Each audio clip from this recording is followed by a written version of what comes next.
I grew up in a group that was way on out from Southern Baptist, more than conservative. We were weird. There is a difference.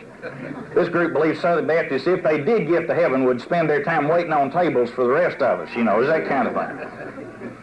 But I grew up in this group where it was a fairly typical conservative kind of heritage, and Baptists in that time of almost any persuasion believed that if they could keep a kid at church, he wouldn't have time to sin. So like most Baptists, I learned to sin at church. And learn from experts. You know, it's really cool. One basic difference between Baptists and Methodists, I think I should clarify at this point. Being a Baptist does not keep you from sinning. It just keeps you from enjoying it like the Methodists. That is the basic difference. Now the Methodists, bless their hearts, are strange. I grew up around Methodists at home, didn't speak to them much, because, you know, anybody that does it wrong can't be right. And I love to tease them all the time. The word baptize, literally transliterated over into English, means to put them under till they bubble. That is what it technically means. John the Baptist did not wade out in the creek and throw it back on them. That was not. You put them under. You cannot make coffee putting it by the pot, in the pot. That is very important to remember. That was pounded into my head as a youth. Now, the Methodists were wrong, and we knew that. We didn't even pray for them. We were tickled. You know, it'd make more room in heaven if they didn't get there, and we had every reason to believe they wouldn't. As anybody that baptizes with a daisy and a Dixie cup, you know, cannot really be doing it right. Some of our people are a little strange. We prove annually at our conventions that we do have some folks who believe in the separation of church and reason.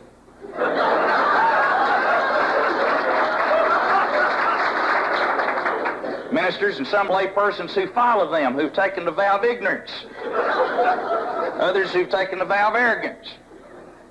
The dangerous ones have taken the vow of arrogant ignorance. They get elected.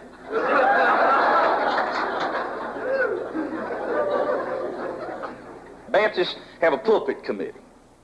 That's our approach to how God moves in selecting ministers. Pulpit committee selected by the church, prayed over, prayed for, commissioned and sent window shopping to other churches on the sly. We dress up 9 of our best members in blue suits and silk dresses and sit them on the same row and try to make them look like they don't know each other.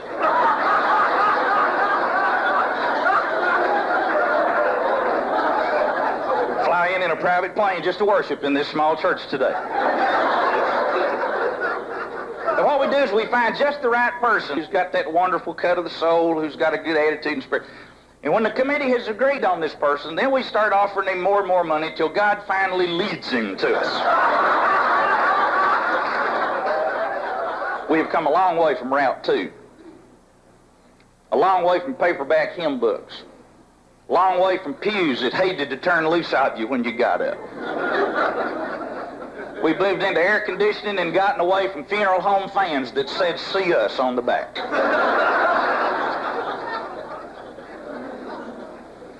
And I have a feeling we've gotten a long way from the simple things that Welton has mentioned to us about community and belonging. It's tough to belong to a multitude. It's easy to be part of a group of 12. Or is it tougher to be part of a group of 12 and maybe easier to be part of a multitude? I think the great test for the church is how authentically and honestly we can care for the world we can get to. And I think God has called this church in this time and in this place to teach us that you can have a noble, godly attitude toward the world around you, please Him immensely, and be voted out of your Baptist association. It does happen.